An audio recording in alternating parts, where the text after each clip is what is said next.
Hello students, मैं हूं गौरव गोयल। तो आज हम लोग देखेंगे पीरियोडिक प्रॉपर्टीज में या पीरियोडिक टेबल का नेक्स्ट पार्ट और लास्ट पार्ट। तो पिछले लेक्चर में हमने कवर किया था, कुछ प्रॉपर्टीज चल रही थी हमारी मेनली मॉडर्न पीरियोडिक टेबल में, किस तरीके से वेरिएशन होता है अलोंग पीरियड्स एंड ग्रुप्स। तो वो हमने सारी चीज देखी थी। हमने पिछले लेक्चर में वैलेंसी देखा था, वैलेंसी कैसे आती है, इलेक्ट्रॉनिक कॉन्फ़िगरेशन हम निकालते हैं। वैलेंस इलेक्ट्रॉन हमने टच किया था, वैलेंस इलेक्ट्रॉन क्या होते हैं, आउटर मोस्ट शेल के इलेक्ट्रॉन जो होते हैं वो वैलेंस इलेक्ट्रॉन होते हैं। उसके हिसाब से फिर डिसाइड होती है उसकी वैलेंसी। वैलेंसी को मैंने बताया था कि combining capacity of an element, मतलब कोई एटम दूसरे एटम के साथ जुड़ता है तो उसकी कैपेसिटी को वैलेंसी कहते हैं। क्लियर हो रही बात कि नहीं? अब हम देखते हैं आज के टॉपिक में कि हमने पिछले लेक्चर में आईयूपीएसी नॉमेनक्लेचर भी देखा था। यहां पर एक एग्जांपल हम देखेंगे उसका। जैसे हमने नेमिंग में देखा था कि आईयूपीएसी ने कुछ रूल्स बताए थे, तो उस रूल्स के हिसाब से 100 प्लस 100 के पार वाले जितने भी एलिमेंट हैं उनको हम किस तरीके से नेमिंग करेंगे, उसकी कैसी नेम हम देंगे।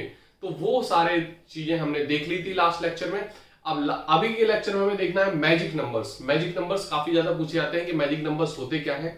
मैजिक नंबर्स देखो बेसिकली होते क्या है। देखो एटम है हमारे, तो एटम बेसिकली होते हैं अनस्टेबल, तभी वो कंबाइन होकर बनाते हैं क्या, मॉलिक्यूल। वो किसी के साथ रिएक्ट होते हैं स्टेबल होने के लिए। ठीक है, तो जो एटम्स होते हैं वो तो हमारे अनस्टेबल होते हैं, ये तो क्लियर कट है। तभी वो स्टेबल होना चाहते हैं और तभी किसी के साथ जुड़कर वो मॉलिक्यूल बनाते हैं। लेकिन कुछ हमारे एटम्स होते हैं जिनके पास स्टेबिलिटी होती है, स्टेबिलिटी बोलो तो या एक्स्ट्रा स्टेबिलिटी होती है, वो स्टेबल होते हैं औरों की कंपेयर में। तो वो कौन कौन से होते हैं, उनको, वो एलिमेंट के नेम को हम बोल देते हैं मैजिक नंबर्स। तो वो उन एलिमेंट के नेम को हम बोल देते हैं मैजिक नंबर्स।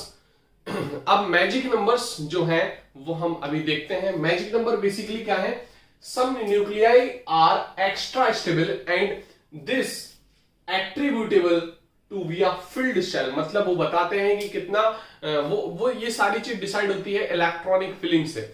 तो इलेक्ट्रॉनिक फिलिंग से और न्यूक्लियर पावर से, न्यूक्लियर जो फोर्स है जो लगाता है इलेक्ट्रॉन को पकड़े हुए होता है, न्यूक्लियर फोर्स जनरेट होता है। नंबर ऑफ प्रोटॉन्स जितने हैं न्यूक्लियस के अंदर, जितने ज्यादा नंबर ऑफ प्रोटॉन्स होंगे उतना ज्यादा न्यूक्लियर फोर्स होगा, है ना। अब अगर साइज छोटा हुआ, शेल्स कम हुए, नंबर ऑफ प्रोटॉन्स ज्यादा हुए न्यूक्लियस में, तो वो अच्छी पकड़ बना पाएंगे। अब जैसे नंबर ऑफ शेल्स बढ़ती आती है तो वो इलेक्ट्रॉन, आउटर मोस्ट शेल के इलेक्ट्रॉन्स और न्यूक्लियस से डिस्टेंस बढ़ती आती है, तो जो उनकी पहुंच है वो धीरे धीरे वीक होने लगती है। उसकी वजह से इलेक्ट्रॉन्स इजिली मूव ऑन कर जाते हैं और निकल जाते हैं। समझ में आ रही बात की नहीं?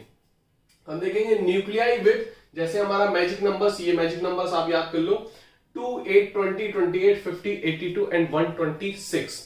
ये हमारे मैजिक नंबर्स होते हैं। केवल हमें मैजिक नंबर्स में 3, 3, 6, 1, 7 मैजिक नंबर्स होते हैं जो हमें याद करने हैं। 2, 8, 20, 2, 8, 20 तो आपको याद ही रहेंगे, 28 तक तो आपको याद ही रहेंगे, है ना। 2, 8, 20, 28, 2, 8, 20, 28, 2, 2 में ऐसा 2, फिर 8, फिर 20, फिर 28 कर दो। तो ये चीज तो आपको याद रहेगी, 4 तक आपको याद रहेंगे, लेकिन 3 आपको याद करने पड़ेंगे। 4 इसलिए मैं बोल रहा हूं क्योंकि 30 तक एटॉमिक नंबर आपको याद रहता है, इसीलिए। अब 50, 82, 126 आपको याद करने पड़ेंगे। 50, 82 एंड 126, ये सातों के सातों एलिमेंट्स होते हैं हमारे एक्स्ट्रा स्टेबल, है ना, औरों के एटम्स के कंपेयर में। तो दूसरे नंबर का हीलियम होता है, 8वें नंबर का ऑक्सीजन होता है, 20 नंबर का होता है हमारा कैल्शियम, और 28 नंबर का हमारा निकेल होता है, 50 नंबर में टिन, और 82 नंबर में हमारा लेड, और 126 जो हमें बताना चाह रहे थे इसका नेमिंग कैसे करोगे, जो हमने पिछले लेक्चर में बताया था कि 1 को हम बोलते हैं उन, और 2 को बोलते हैं बाई, और 6 को बोलते हैं हेक्स। अब लास्ट में लगाते हैं ईएम, क्योंकि वो मेटल्स होते हैं सारे। ठीक है, तो हम लगा देते हैं ईएम, जैसे सोडियम, कैल्शियम, पोटेशियम, ईएम आ रहा है ना लास्ट में, ऐसे ही है, ईएम लग जाएगा। तो उन बाई हेक्सियम, उन बाई हेक्सियम हो जाएगा 126। इतनी बात समझ में आई? ये अभी डिस्कवर्ड नहीं हुआ है, लेकिन अगर डिस्कवरी इसकी होती है तो फिर ये हमारा स्टेबल माना जाएगा। इतनी बात समझ में आ गई होगी आपको। फटाफट इसको नोट करो, मैजिक नंबर्स हमारे क्या होते हैं। ठीक है, फिर हम बढ़ते हैं आगे। अब हम बेसिकली देखते हैं कि हमारी 2-3 प्रॉपर्टीज और बची हैं, उसको अब हमें और कवर करना है। पहली और सबसे इंपॉर्टेंट हमारी प्रॉपर्टीज है आज की टॉपिक की, that is ionisation enthalpy. Ionisation enthalpy, ionisation energy भी बोलते हैं इसको, ठीक है। तो आयोनाइजेशन इंथैल्पी, इंथैल्पी कौन सी एनर्जी होती है?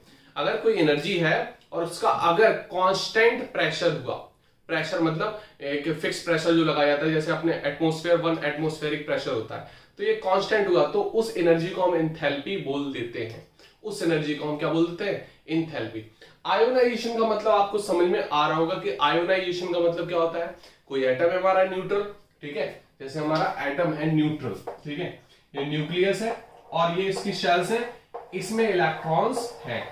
अब इस इलेक्ट्रॉन्स में जितनी, जैसे ये इलेक्ट्रॉन है, ठीक है, अब जिसमें इस अकेला है एटम, एटम मतलब आइसोलेटेड एटम है, अकेले एटम को क्या बोलते हैं? आइसोलेटेड। वो आइसोलेटेड कौन से स्टेट में होगा?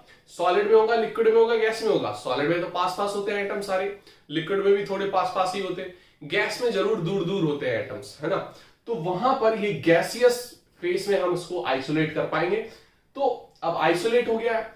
अब जितनी एनर्जी हम लगाएंगे, जितनी एनर्जी हम देंगे आउटर मोस्ट शेल के इलेक्ट्रॉन को निकालने में, पहले इलेक्ट्रॉन को निकालने में जितनी एनर्जी हम लगाएंगे आउटर मोस्ट शेल के इलेक्ट्रॉन में निकालने के लिए इलेक्ट्रॉन को, उसको बोल देते हैं आयोनाइजेशन एनर्जी। सिंपल सी बात समझ में आ रही होगी। देखो डेफिनेशन देखते हैं। The amount of energy required, the amount of energy required, the amount of energy required to remove an electron, to remove an electron from outermost shell, outermost shell, outermost shell को क्या बोलते हैं? Valence shell. from outermost shell of isolated gaseous state में होता है, तो isolated gaseous atom हम बोलेंगे। क्लियर हुई बात की नहीं? तो अमाउंट ऑफ एनर्जी रिक्वायर्ड, जितनी एनर्जी हम देंगे, लगाएंगे इलेक्ट्रॉन को निकालने में, to remove an electron from outer most shell of isolated gaseous atom. तो आइसोलेटेड गैसियस एटम से आउटर मोस्ट शेल से जितने हम इलेक्ट्रॉन, एक इलेक्ट्रॉन निकालने में जो एनर्जी लगाएंगे, that is called ionisation energy. अब एक बात आपको हम और समझा देते हैं कि इलेक्ट्रॉन पहला निकाला तो आप निकाल सकते हो, फिर आपकी क्या, जैसे मैं बोला 12 इलेक्ट्रॉन है, 12 प्रोटॉन है, एक इलेक्ट्रॉन हमने निकाल लिया तो पहली आयोनाइजेशन एनर्जी हो जाएगी वो। अब 11 इलेक्ट्रॉन बचे और 12 प्रोटॉन। अब जो 12 प्रोटॉन है वो 11 इलेक्ट्रॉन पे लगाएंगे अपनी ताकत, तो ताकत और ज्यादा बढ़ जाएगी। ताकत और ज्यादा बढ़ जाएगी तो जो दूसरा इलेक्ट्रॉन हमको निकालना है वहां पर ताकत और लगेगी, मतलब आयोनाइजेशन एनर्जी सेकंड बहुत ज्यादा होगी।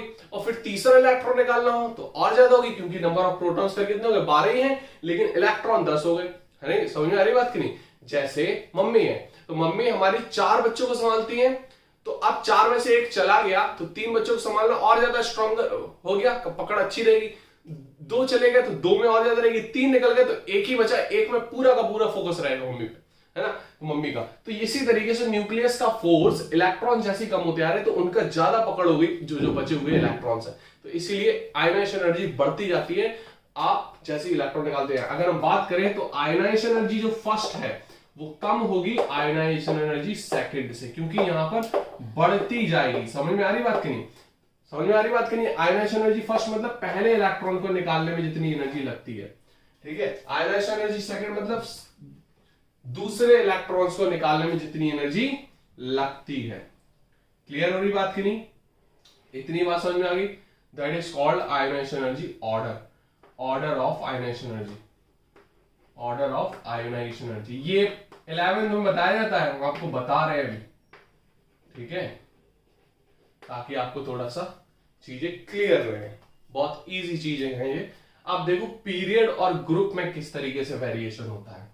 अगर हम बात करें पीरियड और ग्रुप की, ये हमारा पीरियड होता है लेफ्ट टू राइट, और अप टू डाउन ये क्या होता है? ग्रुप होता है।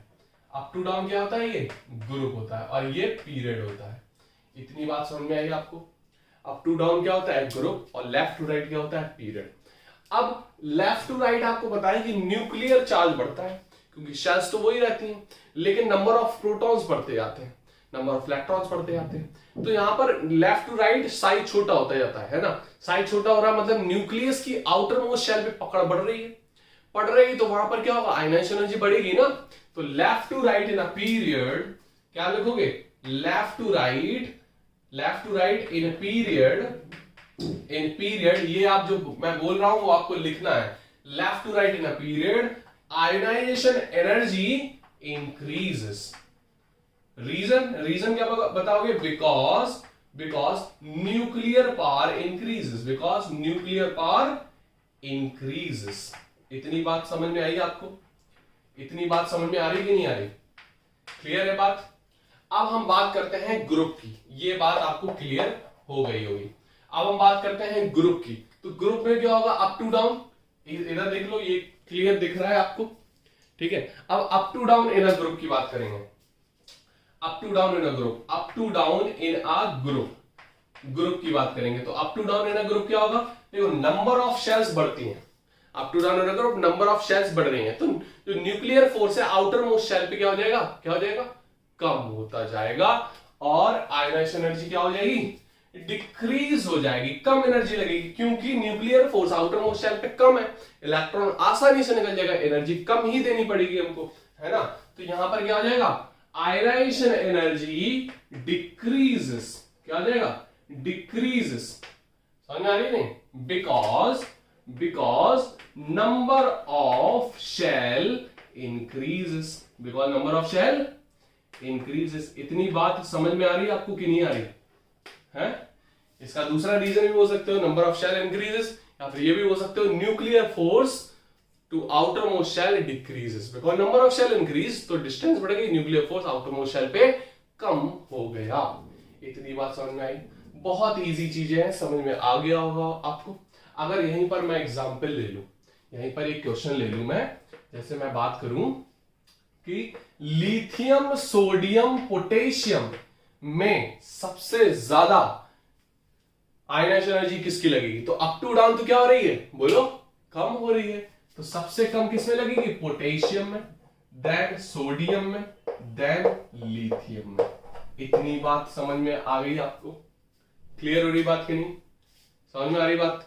अब यहीं पर अगर मैं पीरियड की बात कर लूं, ये तो ग्रुप का एक एग्जांपल हो गया, अगर पीरियड का ले लूं मैं एक, लिथियम बेरिलियम बोरॉन की बात कर लूं, लिथियम बेरिलियम और बोरॉन की बात कर लूं, समझ में आ रही बात कि नहीं। तो लिथियम क्या होता है, हमारे लेफ्ट टू राइट बढ़ रही है एनर्जी, तो क्या हो जाएगा, lithium then beryllium then boron, clear हो रही बात कि नहीं। लेफ्ट टू राइट क्या होती है, बढ़ती है ionisation energy, lithium beryllium and boron, इस तरीके से ये जनरल ट्रेंड है, जनरल ट्रेंड की बात कर रहे हैं, क्लियर हो रही बात कि नहीं। इतनी बात समझ में आ गई होगी आपको, क्लियर हो रही बात कि नहीं। लेकिन यहां पर एक चीज आ जाती है कि अब ये चीज मैं यहां पर आपको बता नहीं सकता हूं, थोड़ा सा ये एक्स्ट्रा स्टेबिलिटी यहां पर बेरिलियम की होती है, ये जनरल ट्रेंड है, लेफ्ट टू राइट तो इंक्रीज होता है, लेकिन लिथियम बेरिलियम और बोरॉन में, बोरॉन की हमारी कम होती है और बेरिलियम की ज्यादा होती है आयोनाइजेशन एनर्जी, ठीक है, क्लियर। तो अब हम नेक्स्ट प्रॉपर्टी देखेंगे, इलेक्ट्रॉन एफिनिटी। इलेक्ट्रॉन एफिनिटी क्या होती है, इलेक्ट्रॉन एफिनिटी का मतलब होता है चाहत, मतलब इलेक्ट्रॉन की चाहत, इलेक्ट्रॉन की लालसा। अब इलेक्ट्रॉन की लालसा जो आती है उसी को आती है जिसमें न्यूक्लियर चार्ज थोड़ा ज्यादा हो, न्यूक्लियर फोर्स ज्यादा हो, वही इलेक्ट्रॉन को अपनी तरफ अट्रैक्ट करता है, समझ में आ रही बात की नहीं। तो यहां पर यही देखना है कि इलेक्ट्रॉन एफिनिटी क्या है, द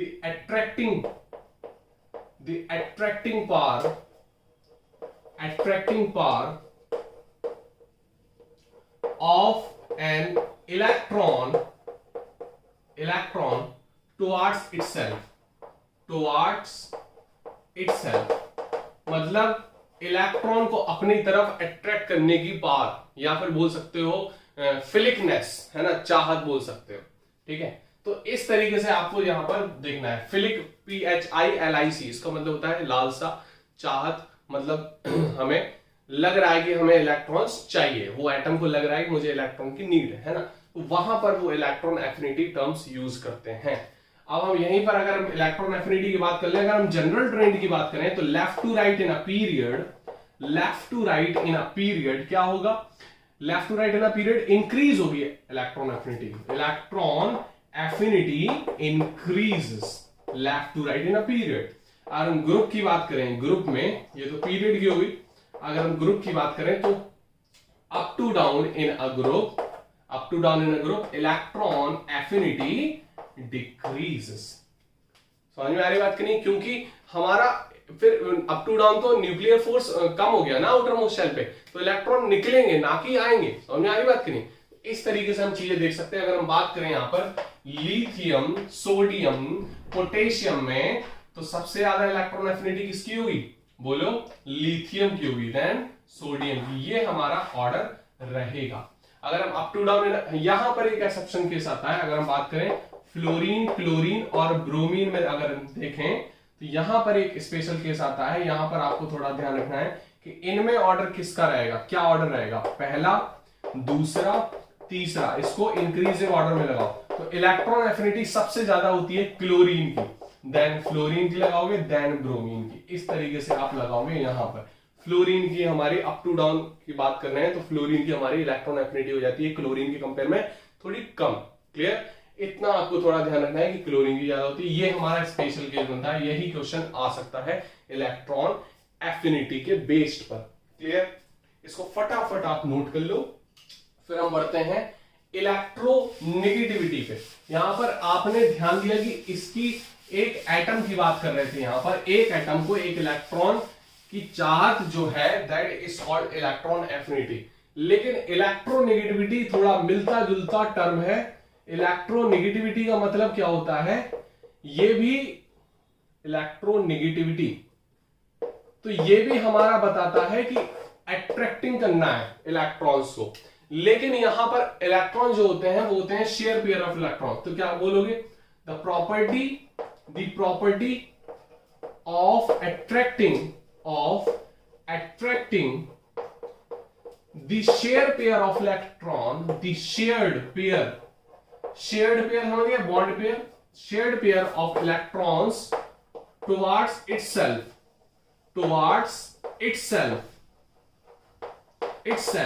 is called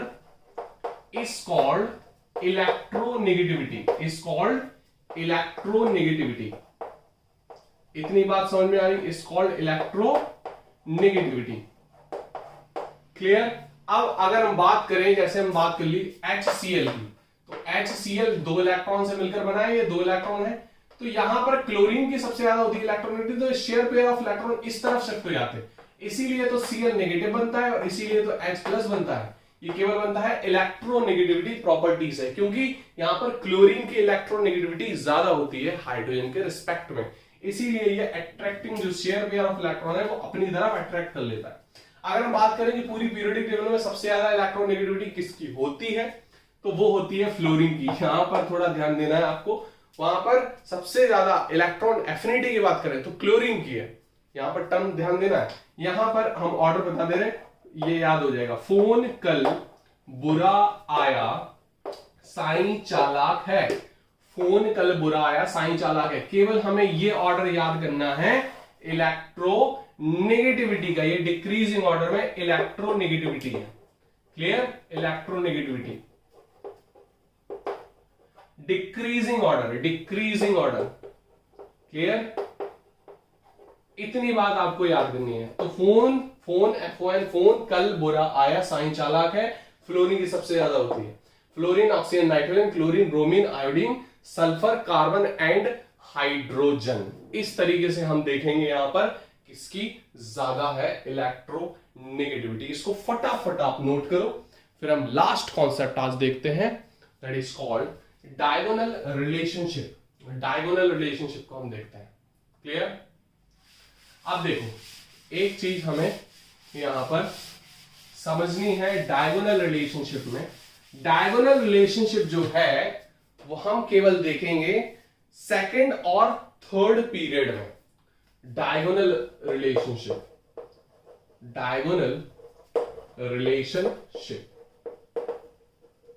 किस किस पीरियड में देखेंगे हम, second period and third period. Second period and third period. Second period में हमारे क्या आता है, lithium, beryllium, boron, carbon, nitrogen, oxygen, इस तरीके से हम देख लेंगे। यहां पर हमारा sodium, magnesium, aluminium, silicon, phosphorus, sulphur, हमने इतने मान लिए। ये हमारे सेकेंड पीरियड है एंड थर्ड पीरियड है। ठीक है, तो जो लिथियम की जो प्रॉपर्टीज है, कुछ फिजिकल प्रॉपर्टीज हमारी मैग्नीशियम से मिलती जुलती है, बेरिलियम की एल्यूमिनियम से, ठीक है, और बोरॉन की हमारी सिलिकॉन से मिलती जुलती है। इस तरीके से हमारी कुछ प्रॉपर्टीज मिलती है। वो कौन सी प्रॉपर्टीज है, देखो डायगोनल रिलेशनशिप बेसिकली बताता क्या है, the properties of second and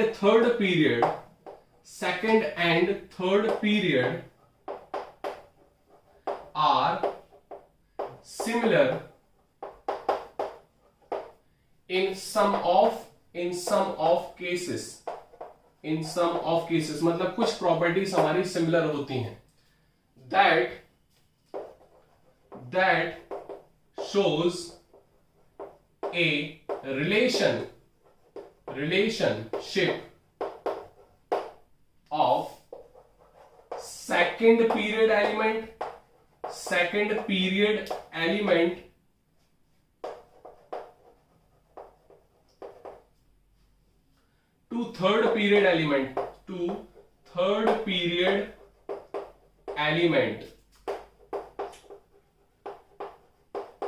क्या लिखा, the properties of second period element are diagonally similar, हम लिख सकते हैं यहां पर diagonally similar in some of cases that shows are relationship of second period element to third period element. Clear, तो diagonally similar हमारी रहती है, ये डायगोनल रिलेशनशिप हमारी बनाती है, इसीलिए हम बोल देते हैं इनको, ये हमारा डायगोनल रिलेशनशिप शो करता है। इतनी बात आपको समझ में आ गई होगी। इतनी बात क्लियर हुई आपको कि नहीं हुई, फटाफट आप नोट कर सकते हो। और हम अब आगे, मतलब हमारा चैप्टर लगभग कंप्लीट हो चुका है, अगर कोई डाउट्स हो तो आप पूछ सकते हैं। और पीरियोडिक टेबल में सबसे पहले आपको क्या करना है कि एनसीईआरटी आपको अच्छे से सॉल्व करनी है, चाहे वो इन टेक्स्ट के क्वेश्चन हो या फिर एक्सरसाइज के क्वेश्चंस हो। इन टेक्स्ट के क्वेश्चंस आपको चीजें पढ़नी है, एक्टिविटी भी बीच बीच में हो तो वो भी आप पढ़ लो, वो भी आप चीजें समझ लो। और एनसीईआरटी के क्वेश्चंस आपको एक एक क्वेश्चंस लगाने हैं, इसके बिल्कुल नहीं करना है। फिर आप जा सकते हो लखमीर सिंह के कुछ क्वेश्चंस लगा सकते हो, जैसे वेरी शॉर्ट आप उसके क्वेश्चंस पूरे अटेम्प्ट कर सकते हो।